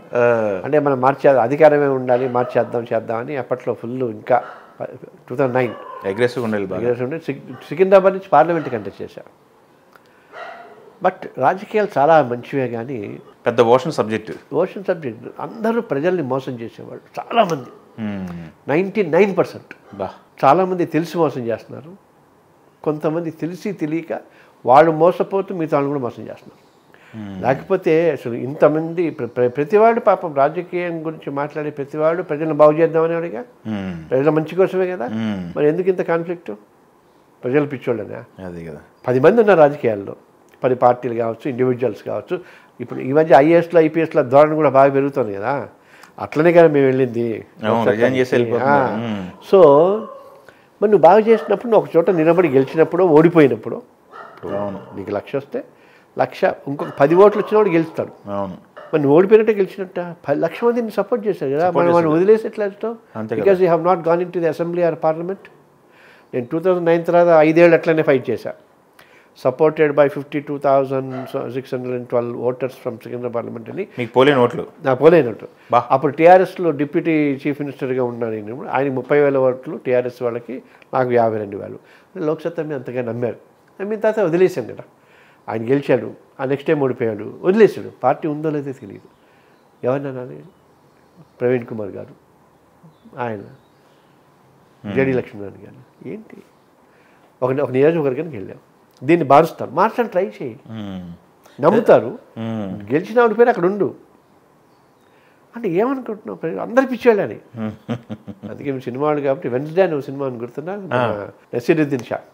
అవును. కామన్ మ్యాన్, ప్రజలు అన్నవాడు ఆలోచిస్తే డిఫరెంట్గా ఉంటుంది. కాబట్టి ప్రజలు ఆలోచించరు. ఎందుకంటే వాళ్ళ ఉద్యోగాలు ఆలోచించకూడదు నా ఉద్దేశం. ఎందుకంటే ప్రజలు బిజినెస్ చేసుకోవాలి, ఉద్యోగాలు చేసుకోవాలి, సిన్సియర్గా ట్యాక్సులు కట్టాలి. ఆ ట్యాక్సులు కట్టినందుకు ప్రభుత్వం కానీ రాజకీయ పార్టీలు కానీ కట్టిన ట్యాక్స్లు ఉపయోగపడుతున్నాయి, ప్రాపర్గా ఉపయోగపడుతూ ఇప్పుడు మనకి వాలంటరీ ఆర్గనైజేషన్స్ అంటారు, వృద్ధాశ్రమాలు అంటారు. మీరు సాయం ఎందుకు చేయాలి? విద్య, వైద్యం ఈ రెండు కనుక ఫ్రీ ఇస్తే ఏది ఎక్కాలి? రోడ్లు అంతే, రోడ్లు కూడా అంతే అంతే. ఇప్పుడు విద్య, ఇప్పుడు ఆరోగ్యం ఉంది, విద్య ఉంది. విద్య అంటే రోడ్లు అడుగుతాడు కదా, అంతే కదా. ఎప్పుడైతే ఎడ్యుకేషన్ వచ్చిందో ప్రశ్నించండి అంటే ప్రశ్నించడానికి వీటికి తెలియాలిగా. అవును, వీడికి తెలియకుండా చేస్తున్నారు. అందుకే మేము లీగల్ అవేర్నెస్ అని గత 40 ఏళ్ళ నుంచి చేస్తున్నాం. చట్టాలు ఉన్నాయి, ఇంకో 100 ఏళ్ళకి కావాల్సిన చట్టాలు ఉన్నాయి. ఎందుకు చేయట్లా? ఏం చేయట్లా? సినిమా వాళ్ళు కాబట్టి సినీ వర్కర్స్ యాక్ట్ అండి 35 సంవత్సరాలు ఈ రోజుకి నేను ప్రయత్నం చేస్తూనే ఉన్నా. అన్ని పార్టీలు తగ్గించి అందరికీ ఇచ్చా. చిత్తశుద్ధి ఉండాలి, తెలియాలి, సాక్రిఫైస్ చేయాలి అని. అంటే నేను ఎందుకు వచ్చాను? ఉన్నారు గొప్ప గొప్ప వాళ్ళు. ఇప్పుడు పార్టీలు కూడా ప్రతి పార్టీలో వాళ్ళు మంచి వాళ్ళు లేరా? ఎంత మంచి వాళ్ళు ఉన్నారు. బంగారం లాంటి వాళ్ళు ఉన్నారు.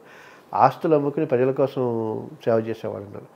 బట్ ప్రాబ్లమ్ ఈస్ ఏమో చూడాలి. రంగస్థలానికి సినిమాకి పర్ఫార్మెన్స్ విషయానికి వస్తే వేరియేషన్ ఉంటుంది అంటారు. బాగా ఉంటుంది, కానీ గమ్మత్ ఆ ట్రాన్స్ఫార్మేషన్ నాకు ఎందుకు వచ్చిందంటే దూరదర్శన్ కూడా వచ్చిందిగా.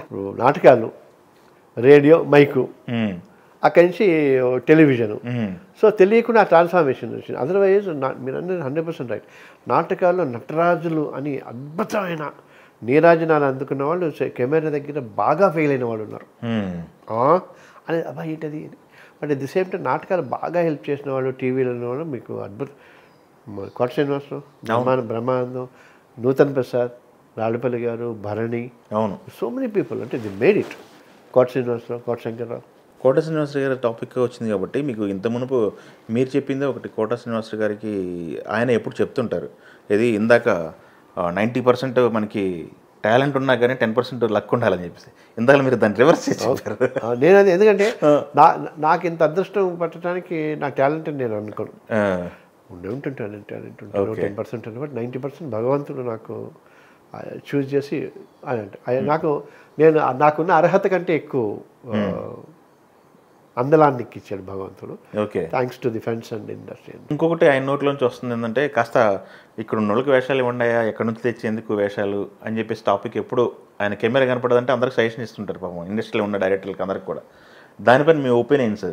ఇక్కడ ఇండస్ట్రీలో తెలుగు వాళ్ళని వాడుకోండి, తెలుగు వాళ్ళ మ్యాన్ పవర్ ఎక్కువ ఉంది కదా అని చెప్పేసి అని నేను ఇందాక మీకు ఒక చెప్పాను. రాజకీయాలు మోసం చేస్తుంది. 12-13 ఏళ్ల క్రితం ఈ ఇష్యూలో ఒక నెల 40 days స్ట్రైక్ జరిగింది బడ్జెట్ మీద, గుర్తుందా? ఆ 40 days స్ట్రైక్ జరిగిన తర్వాత అన్ని డిపార్ట్మెంట్లు, ముఖ్యంగా ఛాంబరు, ఫెడరేషను, వీళ్ళందరూ కలిసి కూర్చొని ఏంటిది ఇట్లా అనుకుని ఒక అగ్రిమెంట్కి వచ్చారు. ఏంటంటే పరభాషా నటులను హీరోయిన్ కాకుండా 3 కంటే బయట వాళ్ళు తేయకూడదు. ఇలా ఉండని ఒక 1.5 page అగ్రిమెంట్ రాసుకుని దాని మీద సంతకాలు పెట్టుకుని స్ట్రైక్ విరమించుకుని అన్నీ. ఇప్పటికీ నా దగ్గర ఉంది, బహుశా వీళ్ళ దగ్గర ఉండకపోవచ్చు. లాస్ట్ మా ఎలక్షన్స్లో నేను చెప్పాను, ఇటు ప్రకాష్ రాజ్ టీంకి ఇచ్చాను, అటు మంచు విష్ణు టీంకి ఇచ్చాను, ఇది చేయండి ఆయన.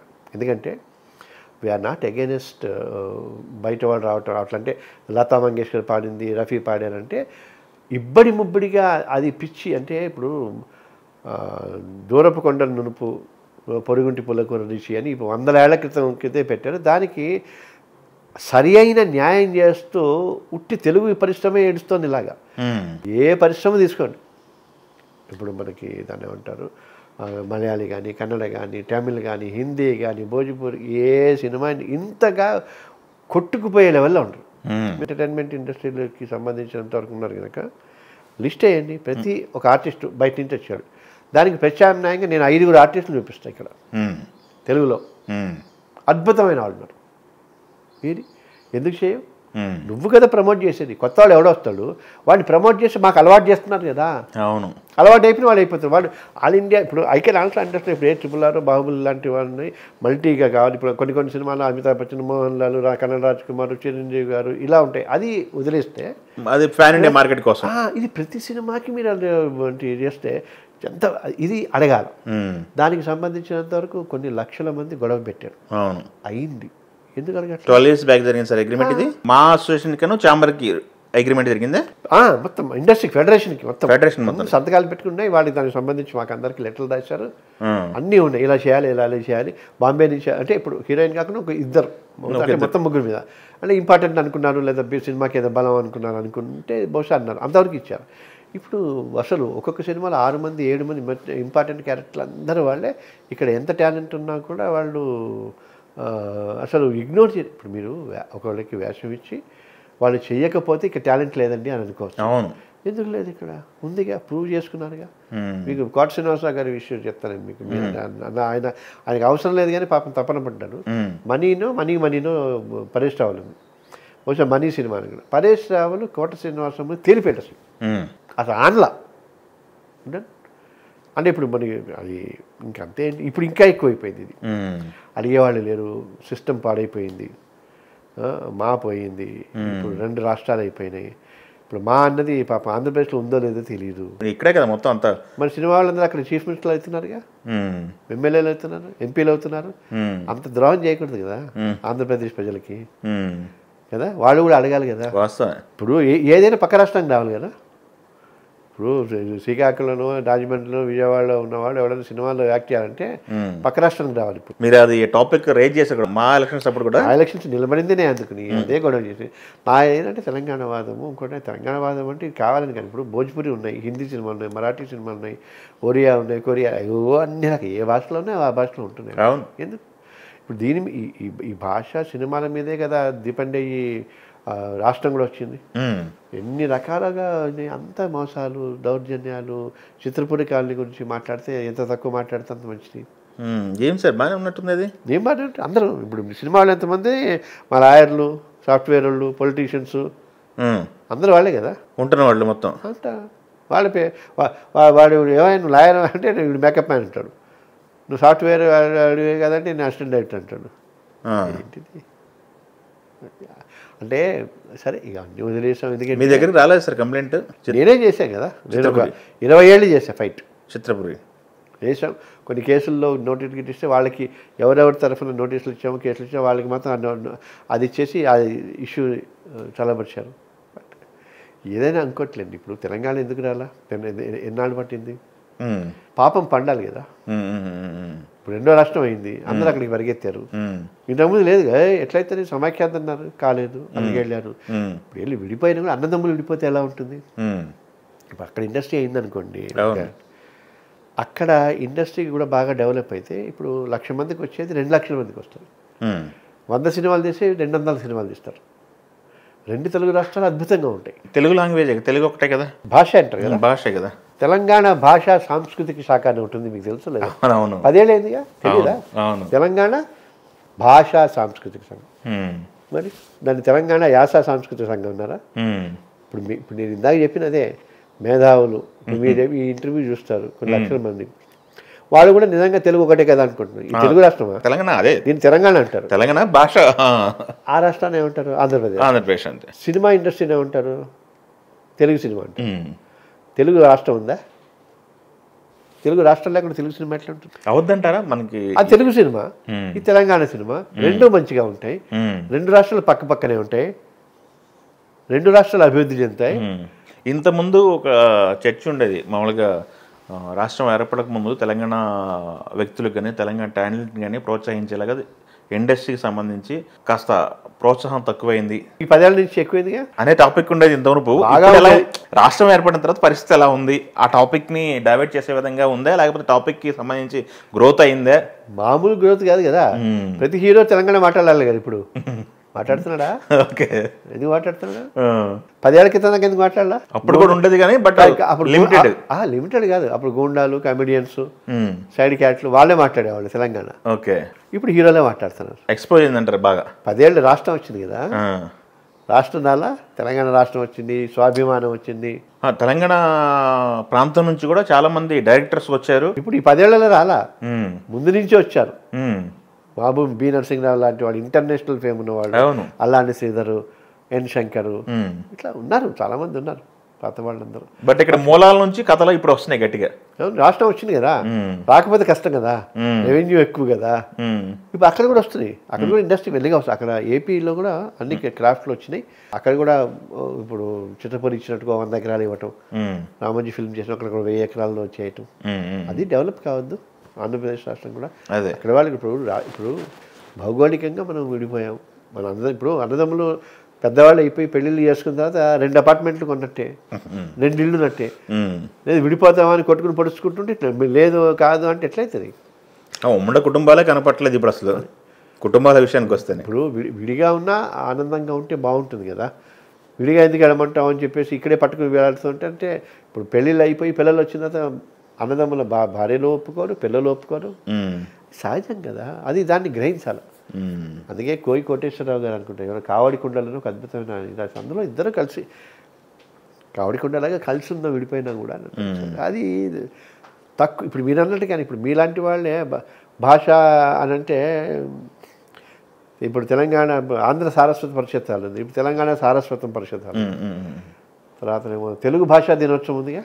అవును, ఎప్పుడది? 2 ఉన్నాయి. అక్కడ ఆంధ్రప్రదేశ్కి ఏమో తెలుగు భాషా దినోత్సవం, ఇక్కడ తెలంగాణకేమో కాళోజీ నారాయణరావు గారి యాదలు, ఇక్కడ తెలంగాణ భాషా దినోత్సవం, తెలంగాణ భాషా సాంస్కృతిక సంఘం, ఫిలిం డెవలప్మెంట్ కార్పొరేషన్, అన్నీ ఉన్నాయి కదా. ఆ రాష్ట్రాన్ని డెవలప్ చేసుకోవాలంటే ఇప్పుడు ఇప్పటికీ కూడా మాది ఆ భాష మీది యాస అంటే ఇంకా భాష ఏంటారు ఆయన అక్కడ పెట్టారు కదా, బార్డర్లు పెట్టలా, ఇద్దరు చీఫ్ మినిస్టర్ లేరు.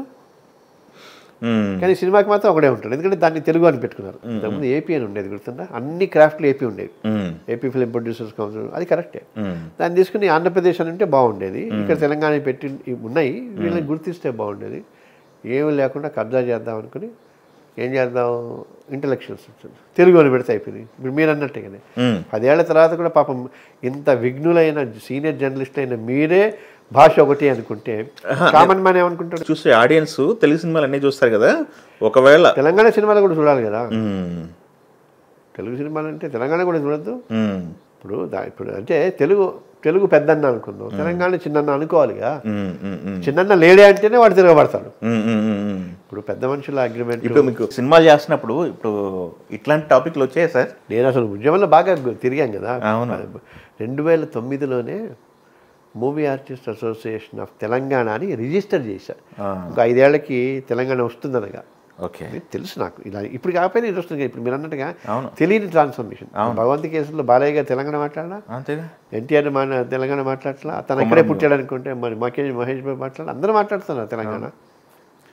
ఇప్పుడు బలవంతంగా మాట్లాడకూడదు, ఇష్టంగా మాట్లాడాలి, ప్రేమతో మాట్లాడాలి, గౌరవంతో మాట్లాడాలి. తప్పనిసరి మాట్లాడితే ఎట్లాగా? ఇప్పుడు ఇష్టంతో మాట్లాడుతున్నారంటారా? మీకు తెలుసు అది. రేపు వీళ్ళందరూ అక్కడ రాష్ట్రం అయిపోతే అక్కడ 1000 ఎకరాలు ఇచ్చి చేస్తే ఇక్కడ ఎవడుంటాడు? మన ఎలక్షన్స్ చూడలా, మన ఎలక్షన్స్లో ఎంతమంది వెళ్ళిపోయారు ఏది ఓటు వేయడానికి. ఓకే, అందుకే కదా ఇప్పుడు యూనియన్ టెరిటరీ అని, కంబైన్డ్ రాజధాని అని ఈ సన్నాయి నొక్కులు నొక్కేది. తెలంగాణ అప్పుడు కూడా సమైక్యాంత అంటూ కనీసం పోనీ హైదరాబాద్ని జాయింట్ క్యాపిటల్ చేయండి అన్నారుగా. సరే ఏదైనా సరే ఇప్పుడు రాజకీయం, భౌగోళికం, ఎకనామికల్ ఇవన్నిటి నీళ్లు, నిధులు, నియామకాలను వీటన్నిటిని మనం పక్కన పెడితే మనుషులు ఎప్పుడూ హాయిగా కలిసి ఉండాలి, గ్రహించాలి.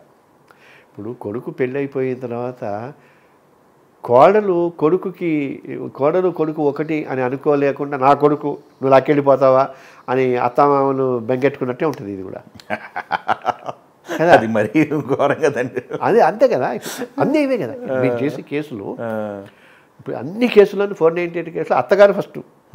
ఎందుకంటే ఆ తల్లి కొడుకును వదులుకోలేదు. పెళ్లి చేసావు కదా నువ్వే, నా కొడుకు కోడలు బాగుండాలని ఆవిడ గ్రహించి కోడలు కూతురులాగా అనుకోవాలి. అలాగే కోడలు అత్తగారంటే నన్ను విడదీసే క్యారెక్టర్ అని కాకుండా ఇక్కడ అమ్మ, ఇక్కడ కూడా అమ్మే, మదర్ ఇన్ లా అంటారు. అందుకే డాటర్ ఇన్ లా అంటారు, సిస్టర్ ఇన్ లా అంటారు. పెట్టారు అన్నీ, మనకు తెలియకపోతే ఎట్లా? ఇవన్నీ సినిమాటిక్గా నేను చెప్పాను. సినిమా పరంగా ఇప్పుడు మీకు అక్కడ మా ఉందా కొన్ని? మన వాడు ఇక్కడ మాలో మొన్న ఎఫ్ఎన్సీసీలో కూర్చొని వీళ్ళందరూ కలిసి కూర్చొని అంత నువ్వే జై జై జై అనుకుని మళ్ళీ ఇతనే ఉన్నాడు. ఎలక్షన్స్ లేవు ఇప్పుడు, ఎవడు అడుగుతాడు? అడిగాడు అనుకోండి. లాస్ట్ ఎలక్షన్స్లో ప్రకాష్ రాజ్ అని టీము ఇప్పటికీ మీరు యూట్యూబ్లలో ఉంటాయి, అందరు బోర్డు అమ్మ అక్క అని తిట్టాడని చెప్పేసి ఏడవలా రిజైన్ చేశారని తిట్టారని. తిట్టారు కానీ ఏడ్చి కదా రిజైన్ చేసింది. ఈ ప్రకాష్ రాజ్ గారు మోడీని తిడతాడు, మరి ఇక్కడ అలగచ్చుగా. దేశం తర్వాత బాగు చేయద్దు కానీ ముందు మారి చేయద్దు. ఇయ్యాలి అంటే ఇవన్నీ కొంచెం అంటే బయలాలో ఓకేనే సార్ అది. ఒకవేళ ఎలక్షన్ లేకుండా మళ్ళీ కొనసాగించడం అన్నీ ఓకేనా? మా ప్రెసిడెంట్ పదవి ఏది కాదు, వాళ్ళ మెంబర్స్ వరకు మాట్లాడుకుని చేసుకోండి. అదే జరిగింది. ఎవరు అడిగితే తిడతాడు కదా, కొడతాడు. ఓహోహో, అందుకే మళ్ళీ ఏడుస్తారు. ఓకే, నన్ను తిట్టాడని చెప్పి బేరాగా ఏడుస్తూ ప్రెస్ స్టేట్మెంట్ ఇచ్చేసి ఇంటికి వెళ్ళి కూర్చున్నాం ఎక్కడున్నాక. మామూలు తిడితేనే వాడు కేసేస్తాడు. మరి ఇంతమందిని గురించి వేసుకుని ప్రెస్ మీట్లు పెట్టుకుని బోర్మండి ఏడుస్తూ ఏమి అసలు దాని గురించి ఇదే లేకపోతే ఎట్లా జాలేస్తారు. అందుకోసమే ఇప్పుడు రెడ్ టేపిజం కానీ. మీరు life time member sir? Life time member, 10 ఏళ్ళు అడ్వైజర్గా చేశారు. అందుకే కొంచెం తెలుసు కాబట్టి బాధ అనిపిస్తుంది. నెక్స్ట్ జనరేషన్కి కొంత ధైర్యం ఇవ్వాలి. ఎఫ్ఎన్సీసీలో సినిమా వాడు ఎవడు, పెద్దవాళ్ళు తప్ప చిన్నవాడు ఎవరు లేడుగా. ఏ కార్మికుడికి ఎఫ్ఎన్సీసీలో మెంబర్షిప్ లేదు. అవును, వాడి ఫ్యామిలీని తీసుకెళ్ళిపోయి నేను ఇందులో ఇండస్ట్రీలో 10 ఏళ్ళ నుంచి నేను ఫైటర్గా ఉన్నాను లేదా లైట్ బాయ్గా ఉన్నాను, మా ఇండస్ట్రీ ఇచ్చింది నాకు, నేను మెంబర్ని ఇందులో క్లబ్లో. అందులో కనీసం మన వెళ్ళి బిర్యానీ తినొద్దాం అంటాను కూడా లేదు. అందులో మళ్ళీ గొప్ప గొప్ప వాళ్ళు, కార్పొరేట్ కంపెనీలు అడిగేవాడు ఎవడు. మెంబర్షిప్ కూడా చాలా పెద్ద అమౌంట్ ఉంటుంది దాంట్లో. ఉంటుంది, ఎందుకు ఉంటుంది, ఉండకూడదు. ఇండస్ట్రీలో కూడా డ్రైవర్లకి 5 లక్షలు, లైట్ బాయ్లు 3 లక్షలు, 3 లక్షలు ఏంటి అది? ఏ యూనియన్లు నాయన నరసింహారెడ్డి గారు ఆయన పోయి ఎక్కడున్నా ఆయనతో చెప్తే అన్న ఏంది ఇది ప్రపంచంలో ఎక్కడ లేదు కదా అని ఉండదు. ఒక తెలుగు ఇండస్ట్రీలో ఉంటుంది ఇట్లా. నాయన నరసింహారెడ్డి గారు గట్టిగా ఫైట్ చేసేవాళ్ళు కార్మికుల తరఫున. మన దగ్గర ఇష్యూలు వస్తాయి సార్, సినిమా ఇండస్ట్రీ సంబంధించిన ఇష్యూలు వస్తాయి చాలా. అన్ని యూనియన్లు చేశాను చెప్పే కదా. చేసిన తర్వాత కూడా ఇప్పుడు వీళ్ళందరూ ఏంటంటే ఇప్పుడు రాజకీయాలు, యూనియన్లు, లీడర్లు అనేసరికి లీడర్ కరెక్ట్గా ఉంటే వర్కర్స్ న్యాయం జరుగుతుంది. అవును, ఉన్న చట్టాలని అమలు చేసుకోలేకపోతే వాళ్ళు ఏం చేస్తున్నారు, దాలేస్తుంటారు. ఇప్పుడు మనం ఇప్పుడు నాకు అదే నాకేం సంబంధం అంతేగా. ఇప్పుడు నేను లాయర్గా ఉన్నాను, మంచి సినిమాలు వస్తున్నాయి. కొంతమంది కన్ఫ్యూజన్, సినిమా ఇండస్ట్రీలో ఉండి వాళ్ళని తిడతా అంటే తెలుసు కనుక. మన ఇంట్లో వ్యవహారం నాకే తెలుసు, లోగుట్టి పని వాళ్ళు గెలక అక్కడ ఏం జరుగుతుంది అనేది తెలుసు కనుక. ఇప్పుడు ఇంకోటి లెస్ ఫార్చునేట్ అని ఇందాక అన్నట్టుగా భగవంతుడు చాలా మంచివాడు నా వైపు. నాకు రీజనబుల్ క్యారెక్టర్స్, మంచి సినిమాలు, అవును, మంచి గౌరవాలు అన్నీ ఇస్తున్నాను. కానీ అంత సినిమాని అని కలలు కన్న వాళ్ళు నోరెత్తలేక అన్యాయాలకు గురవుతుంటే కొంచెం ఇబ్బందిగా అనిపిస్తుంది. కనీసం గొంతిప్పాలి కదా, కనీసం ఇటువంటి ఇంటర్వ్యూలలో రోడ్డు మీదకి వెళ్ళి అప్పటికి ట్రై చేసాం. దానికి ఉదాహరణ మా కాంతారావు గారిని. కాంతారావు గారు తెలుసా? అయ్యో చాలామంది ఎవరు అంటున్నారు కాంతారావు. అందుకని సో ఇప్పుడు ఆయన ఫోటో ఉంటున్న మాలో ఉండదు.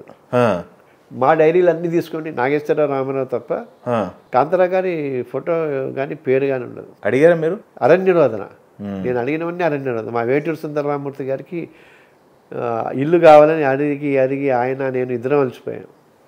ఈ రోజుకి లేదు. కనీసం వాళ్ళ స్మృతిలో ఒక చిన్న మెమోరియల్, ఒక భవనం లాంటిది ఇచ్చి వాళ్ళు చేసిన వర్క్స్, పాటలు కానీ, సినిమాలు క్యాసెట్లు కానీ, కాంతారావు గారు కానీ, లేకపోతే వేటూరు గారు కానీ ఉండాలిగా.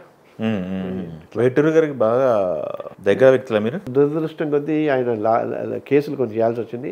ఈ ఫిలిం నగర్ సొసైటీకి సంబంధించినంతవరకు కూడా కేసు వేసాం, నోటీసులు ఇచ్చాం. ఆయనకి ఇల్లు ఇవ్వరా, ఇంటి కోసం అడిగి అలసిపోయి వెళ్ళిపోయాడు. ఎందుకని సార్, ఎక్కడ ప్రాబ్లం అది? ఇది దాని అంటారు రెడ్ టేపిజం, బంధుప్రీతి, లంచగొండితనం, తెలియకపోవటం, చిత్తశుద్ధి లేకపోవటం. వేటూరి సుందరరామూర్తి గారు లాంటి టెక్నీషియన్కి సినిమా ఇండస్ట్రీలో ఎన్టీ రామారావు, నాగేశ్వరరావు, కాంతారావు గారికి లేదు. కాంతారావు గారికి కూడా ఆయన బతికినంతకాలం ఇల్లు అంటున్నారు. ఆయన వైఫ్ ఇల్లు ఉంది. ఇద్దరు వెళ్ళిపోయారు. 10 ఏళ్ళు అయిపోయింది తెలంగాణ వచ్చి. అంటే ఫైనాన్షియల్ స్టేటస్ బాగాలేదు సార్ అప్పట్లో. బాగాలేదు. ఆయన అవార్డు ఇస్తే అవార్డు డబ్బుతోటి వైద్యం చేయించుకుంటాం అని అవన్నీ అయిపోయింది. కనీసం ఒక వ్యవస్థలాగా, పరిశ్రమలాగా, ప్రభుత్వంలాగా ఒకప్పుడు ఉండేవాడు ఈయన అని చెప్పేసి ఆయనకి మెమోరియల్గా మర్చిపోతారు. ఇంకా 5-10 ఏళ్ళు ఇప్పటికే సగం యంగర్ జనరేషన్ మర్చిపోయారు. ఇప్పుడు అప్పుడు సినిమాలు వస్తుంటే ఇప్పుడు ఎంత బాగుంటాయి. ఇప్పుడు మన సూపర్ మ్యాన్ లాంటి సినిమాలు ఆయన ఇప్పుడు అదే నాగేశ్వరరావు గారు, రామారావు గారు, నరసింహారావు గారు. సినిమా పరిశ్రమకి 2 కళ్ళ లాంటి వాళ్ళైతే ఆయన నీరాజనం లాంటి వాళ్ళని, నారాయణ రెడ్డి గారు, దాసరి లాంటి వాళ్ళు ఎవరు అన్నారని వింటాం. బట్ ఏంటి ఆ కళామతల్లికి ఆ నీరాజనాన్ని తుడిపేసి వైధవ్యాన్ని కట్టబెట్టినట్టే కదా. ఎందుకు మాట్లాడరు వీళ్ళెవరు? అంటే వాళ్ళు వారసత్వాన్ని నిలబెట్టే వాళ్ళు ఎవరు లేరని చెప్పేసి ఉన్నాడు కదా. రాజా అని ఉండేవాడు పాపం. వాడు సుడిగుండాలు యాక్ట్ చేశాడు. 64లో మొట్టమొదటిసారి నంది అవార్డ్స్ వచ్చినప్పుడు వాడికి బెస్ట్ చైల్డ్ యాక్టర్గా వచ్చింది. వాడు అంటే on par with Nagarjuna, Venkateswara Balayya లాగా ఉండేవాళ్ళు. బట్ వీళ్ళు పాపులర్ కాలేదు, డబ్బులు సంపాదించలేదు కాబట్టి. బట్ ఒక చిన్న మీరు అన్నట్టుగా ఒక చిన్న గౌరవం, గుర్తింపు. ఇప్పుడు జానపదాలు ఇవి ఉండేవి, నారదుడు వేషాలు. చూద్దాం సార్, మా కొత్త బిల్డింగ్ కడతానంటున్నారు కదా, చూద్దాం దాంట్లో ఏమైనా ఏర్పాటు చేస్తారేమో. అది తెలుగు ఆర్టిస్టులు కదా, అది ఏ బిల్డింగు, ఏ రాష్ట్రానికి situated in Banjara hills, state of Telangana అని రాసుకోవాలి కదా, వేరే దారి లేదు కదా. తెలంగాణకి మరి అక్కడ ఆంధ్రాకి ఉందా బిల్డింగ్ ఉందా, కనీసం 2 bedroom ఫ్లాట్ అన్నా ఉండదు. అదే మీరు అన్నట్టుగానే చూద్దాం, అన్నీ వస్తాయి, ఎక్కడికి పోవు, చూస్తాం. బట్ మేము బతికుండగానే చూస్తే కొంచెం ఆనందంగా ఉంటుంది. లాస్ట్ టైం ఎలక్షన్స్ మొత్తం కూడా, మా ఎలక్షన్స్ మొత్తం కూడా బిల్డింగ్ చుట్టూ తిరిగినాయి. అవును, బిల్డింగ్ వచ్చినాక బిల్డింగ్ చుట్టూ తిరుగుతుంది. ఇప్పుడు అది బిల్డింగ్ చుట్టూ లేకుండా అసలు దేని చుట్టూ లేకుండా అక్కడ ఆగండి అని చెప్పేసి యునానిమస్కి. ఇప్పుడు ఆయన ఇంకో 2 ఏళ్ళు ఉంటాడో 20 ఏళ్ళు ఉంటాడో తెలియదు కదా ఇప్పుడు. ఇంక ఎలక్షన్స్ అన్నీ ఉండవు కదా. ఓకే, ఇండస్ట్రీ సంబంధించి ఇంకా ఏంటి సార్ మీ ఎక్స్పీరియన్స్లు? ఇండస్ట్రీని దగ్గరగా చూసిన వాళ్ళు దాదాపు 30 సంవత్సరాలు అవట్లా. మహర్షి వచ్చి 86 అంటే అంతే. మహర్షి వచ్చేసి 40 ఏళ్ళు, 35-40 సంవత్సరాలు. అంటే ఏంటంటే బలం, దౌర్జన్యం ఉన్న వాళ్ళదే అది అంటే. ఓకే, అది తప్ప అంటే మంచి రోజులు వస్తాయి, టైం పడుతుంది. ఇప్పుడు తెలంగాణ కోసం 69 అంటే 50 ఏళ్ళు ఫైట్ చేశారు, వచ్చిందా అని నవ్విన వాళ్ళే వచ్చిందిగా. టైం పడుతుంది, పరిశ్రమ కూడా బాగుంటుంది, అద్భుతాలు సృష్టిస్తారు, బాగుంటుంది. ఇప్పటికి కూడా చిన్న చిన్న సినిమాలు వస్తున్నాయి, చేస్తున్నారు. చూడండి, రేవంత్ రెడ్డి గారు వచ్చిన తర్వాత 10 ఏళ్ల నుంచి అవార్డు లేనివి, మంచి చెడు ఏ అవార్డు ఏం పేరు పెట్టాలని పాపం వల్లగులాలు పడ్డారు. ఈయన వచ్చి టక్కున 10 నిమిషాల్లో ఒక ఫంక్షన్లో అయిపోయి గద్దర్ పేరు అవార్డు ఇచ్చేస్తా ఉన్నారు. బహుశా ఎలక్షన్స్ ఈ హడావిడి అయిపోయి పంచాయతీ ఎలక్షన్స్ కాగానే ఆయన పెడుతుండొచ్చు. బట్ నేను అదే అనుకుని వీళ్ళందరికీ మీ ద్వారా చెప్పబోతున్నాను. ఇప్పుడు చాలామంది ప్రభుత్వం నచ్చకపోతే అవార్డు వాపసి అని అంటుంటారు. అందుకని గద్దర్ అవార్డు ఇష్టం లేని వాళ్ళందరూ కూడా మేము గద్దర్ పేరు మీద అవార్డు ఇస్తుంటే మాకు వచ్చినా మేము తీసుకోమన్నా అనుకోండి, ఎవరెవరైతే తీసుకోరో వాళ్ళ పేర్లు మినహాయించేసి మిగతా వాళ్ళని మాత్రం లిస్టులో పెట్టి వాళ్ళని కన్సిడర్ చేయాలని ఇవన్నీ వస్తాయండి. డిస్కషన్ కూడా అయింది సార్. అయితే ఎందుకంటే చాలా అయిందిగా. ఎందుకు ఇస్తారు గద్దర్ పేరు మీద, తీసుకోకు. ఇప్పుడు ప్రభుత్వం కూడా నువ్వు అడుగుతా అంటే ఎట్లా? ప్రభుత్వం ఎన్నుకున్నారు, అది వచ్చింది. ఇప్పుడు రేవంత్ రెడ్డి గారు అంటే ఆయన కాంగ్రెస్ కాదు, ఆయన ముఖ్యమంత్రి, తెలంగాణకి ముఖ్యమంత్రి. ఉన్న 5 ఏళ్ళు చచ్చినట్టు మీ ఇంటికి పెద్ద అన్ననే నువ్వు గౌరవించాలి. అలాగే మోడీ గారు ఉన్నంత వరకు ఉంది, రేపొద్దున ఇంకెవరైనా ఉంటాయండి. అది రాష్ట్రము దేశమాన్ని నువ్వు గౌరవించాలి. ఆయన నిలబెట్టుకోకపోయినా. సో ఇది ఐ థింక్ మంచి రోజులు వస్తాయి, ఖచ్చితంగా మంచి రోజులు వస్తాయి. మంచి సినిమాకి వస్తాయి, చిన్న సినిమాకి వస్తాయి, తెలంగాణ సినిమాకి వస్తాయి. రీసెంట్గా ఒక టాపిక్ కూడా నడుస్తుంది, థియేటర్కి ఫీడింగ్ లేదు, సినిమాలు సరిగ్గా రావట్లేదు, థియేటర్లు కూడా క్లోజ్ చేసుకున్న సందర్భాలు ఉన్నాయి. మరి సినిమాలు రిలీజ్ కాక ఉన్నవి. సంత అనే సినిమా ఉంటుంది, మావాడు తీసింది, ప్రవీణ్ అని. 2 ఏళ్ల నుంచి థియేటర్స్ కోసం వెయిట్ చేస్తున్నాను. ఇప్పుడు శరపంజనం సినిమా, డబుల్ ఇంజన్ సినిమా, లేకపోతే షరతులు వస్తున్నాయి సినిమా, ఇవేవి థియేటర్లు వాళ్ళు ఇవ్వట్లా. ఉన్న సినిమాలు ఇప్పుడు ఒక 2 రోజులు సినిమా ఇచ్చి 10 రోజులు 20 థియేటర్లు ఇచ్చేసి సినిమా బాగుందని చెప్పడానికి ఒక వారం ముందు రోజులే చేసి పలానా థియేటర్లో సినిమా వస్తుంది చూడండి అంటే వాళ్ళు ఒక 4-5 రోజులు చూసి ఉంటే. ఇప్పుడు మనకి గుర్తుంది శంకరాభరణం లాంటి సినిమాలు కూడా 2-3 రోజుల తర్వాత మౌత్ టాక్ తోటి అయ్యింది. కనీసం అట్లా వారం రోజులు ఇవ్వరే, ఇవాళ వేస్తారు, రేపు తీసేస్తారు. 2 థియేటర్లు ఇస్తారు. మిగతా థియేటర్లు అంటే వరల్డ్ వైడ్ 1500 థియేటర్లు లేదా 2000 థియేటర్లు. ఎందుకంటే వాళ్ళకి తెలుసు 2 రోజులలో డబ్బులు తీసేసుకోవాలని. ఇదంతా ఒక మాఫియా లాగా ఉంది. తెలంగాణ అదే చెప్తుండే, తెలంగాణ సినిమా అన్నది బలమైన మాఫియా. అది దావూద్ ఇబ్రహీం అంటే కంటే మాఫియా ఇది తెలుగు సినిమా. తెలంగాణ ప్రాంతం నుంచి చాలా మంది కూడా ఉన్నారు ఇప్పుడు, చాలా అద్భుతమైన వాళ్ళు ఉన్నారు, మామూలు వాళ్ళు కాదు కదా. అవును, ప్రొడ్యూసర్లు కూడా ఇప్పుడు లీడింగ్ ప్రొడ్యూసర్లు దిల్ రాజు గారు ఆయన ఒక్కటి తప్ప ఇప్పుడు మిగతా వాళ్ళు తెలంగాణ ప్రొడ్యూసర్లు తెలంగాణ వాళ్ళు పెట్టి సినిమాలు తీయాలి. ఇప్పుడు లేకపోతే అలాంటి చేదరు, ఎన్ శంకర్ వీళ్ళందరూ కూడా ఎవరికి వాళ్ళు సినిమాలు తీసుకుని, సయ్యద్ రఫీ అఫ్కోర్స్ ఎన్ శంకర్ వీళ్ళకి అందరి అన్ని ఇప్పుడు వాళ్ళకి అంటే బహుశా గవర్నమెంట్ కూడా హెల్ప్ చేస్తుందేమో చిన్న ఆశ. ఎన్ శంకర్ గారు కూడా అప్పుడు ఏదో డెవలప్మెంట్ కోసం ఏదో అదే తర్వాత మొన్న జయబోల తెలంగాణ తనే చేశాడు, నేను చేశాను అందులో. అవును, హీరోయిన్ ఫాదర్ చేసి జయబోల తెలంగాణ కూడా తన డబ్బులు పెట్టి తను చేశాడు, ఎవడో ప్రొడ్యూసర్ రాలా. ఒక తెలంగాణ సినిమాని తీయాలంటే ఆ డైరెక్టర్ అనుకున్నవాడు వాడే డబ్బులు పెట్టాలి తప్ప డబ్బులు పెట్టే ప్రొడ్యూసర్ తెలంగాణ సినిమాకి రాలా ఇంతవరకు. ఇప్పుడు మెల్లిమెల్లిగా వస్తున్నారు. వాళ్ళని నిలబెట్టి వాళ్ళకి 4 డబ్బులు ఇస్తే మళ్ళీ ఇంకో సినిమా తీయడానికి ధైర్యం. ఇంకోటి సార్, కెరీర్ స్టార్టింగ్లో మీరు సీరియల్కి డైరెక్ట్ చేశానని చెప్పారు. మీ డైరెక్షన్లో సినిమా ఎక్స్పెక్ట్ చేయొచ్చా? ఆ ఆలోచన రాలేదా మళ్ళీ? లేదు, నాకు అంత ఓపిక లేదండి. ఓకే, అంత ఓపిక లేదు. అంతసేపు ఏదైనా చేస్తే లీగల్ బ్యాక్డ్రాప్లో చేద్దామని ఆలోచన ఉంది. ఓకే, చేస్తే చిన్నగా లీగల్ అంటే లా గురించి చెప్పాలి.